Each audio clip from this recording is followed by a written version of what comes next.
Of those guys that you work with, by the way, Jean-Claude Van Damme, Mark Dacascos, Jeff Wincott, like in your opinion, because you teach martial arts, like who do you think's the most talented martial artist of those three guys? Whoa, man, that's a big question. It is And a I big gotta say, question.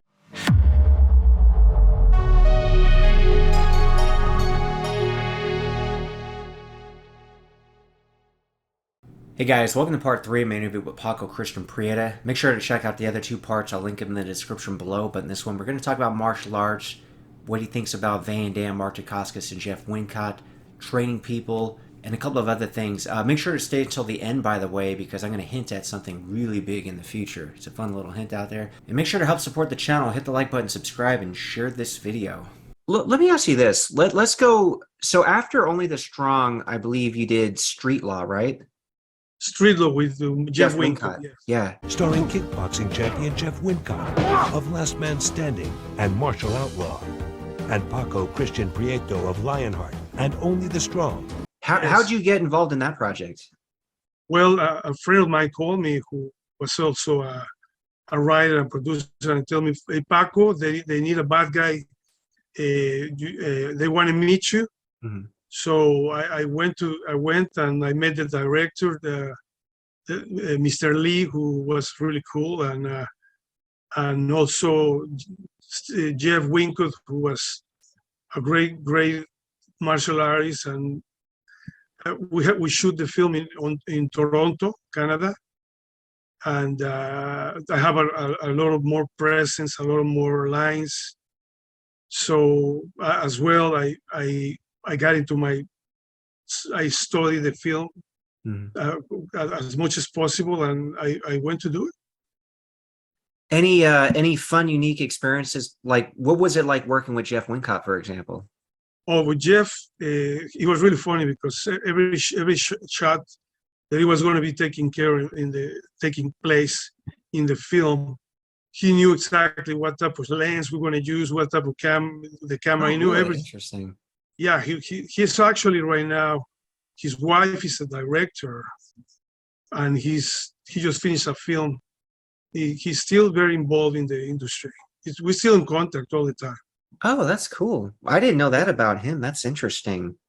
But it sounds like, for the most part, people are just contacting you because they want you in the movie. So did you not really go out, aside from Lionheart, did you not really go out there and audition for stuff? No. You weren't really pursuing the movie thing that much? People were just not that much. No. I was just concentrating on my work. I like I said, I teach a lot of people in the industry. Sure. Which was a lot of fun. It's a lot of, I don't want to say because it's keep their privacy. Mm-hmm. But things, you know how it is, the destiny, how you meet people, and things happen, Yeah. But I wasn't expecting anything. I really wasn't looking for to get in a film or anything like that. Yeah, that's interesting. Yeah, and it didn't seem like you pursued it that hard. You were just kind of, hey, you'll be good in here, and like, okay, sure, I'll do it. Right. Wow. Okay, so do you actually just prefer training and teaching people martial arts then, it sounds like? Well, I've been making much more money teaching than being in the films. I teach one-on-one and 1 hour, 1 hour and a half, 2 hours, and I travel, to different places of the city, and it takes me an hour on traffic. So that's what you got to do in LA. If you live in LA, yeah, sure, you deal with the traffic big time. But I enjoy teaching everybody. It's just one of my beautiful things in life too. Since I was very young. So that's what you're still doing, like these days. You're still training people martial arts, or? Yes, I still training people. Wow. You got a little kitty. Oh yeah, Is that a kitty? Yeah, that's a cat. Zoe. Oh my God, look at that! It's beautiful. Blue eyes. Wow, what's his name? Zoe. Zoe. Oh my God, look at that! That's awesome. Wow. Yeah, we have a cat too. I call him Titino. he came from the mountain one time to our house. He met Deborah, my wife, and they started, become very friendly. And then he led back to the mountain, and he came back in a few days, and Deborah feed him. And then the kitty, suddenly he wanted to go inside the house. Sure. Yeah, and then now he lives with us. He just moved in. Yeah, I moved in, and I take care of him. I love him. It's very special in my life. Oh, of course. I mean, they're the family, right? Right. Real family members.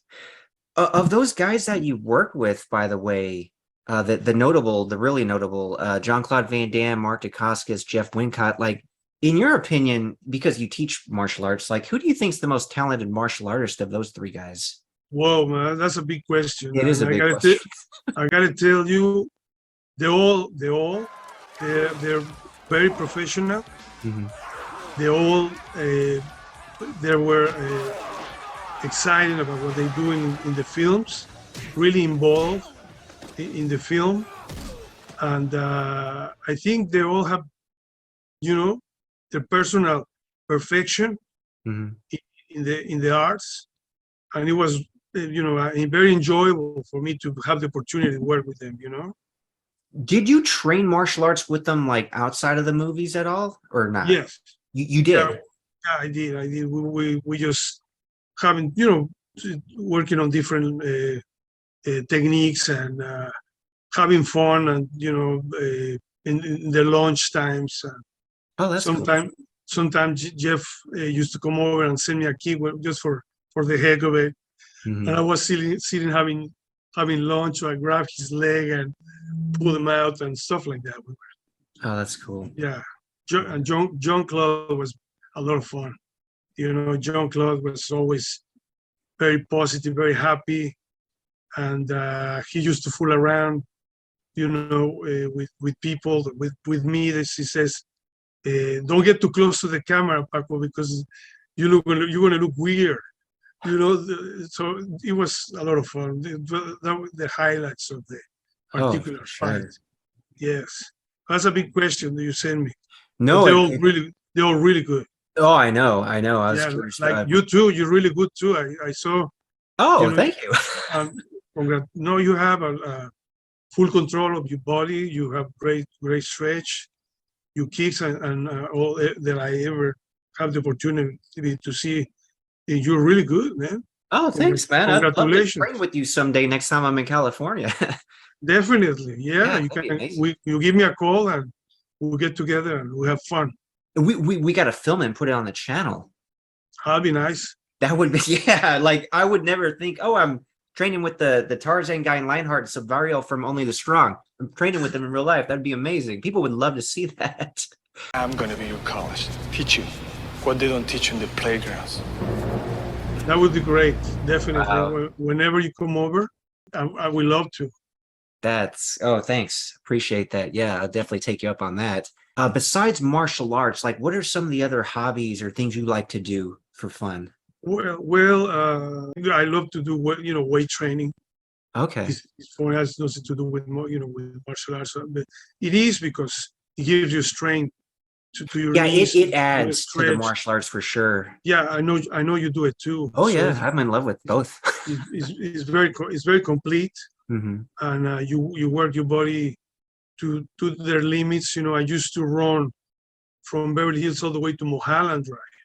Oh, wow. If you know where it is, it's miles and it's uphill. Yeah. That was when I was in my 30s, so I cannot do it anymore. It's just amazing. And I used to love running in the beach too. It's a lot of fun. Basically, it just sounds like you're addicted to working out like me. You just love weightlifting and martial arts and cardio, right, like running. I play piano too. That's another thing that I enjoy doing. I like motorcycles. I have a little serious experience on it too. And you gotta be careful. And the older you get, it's easier to break a bone. So I'm not taking it as serious as before.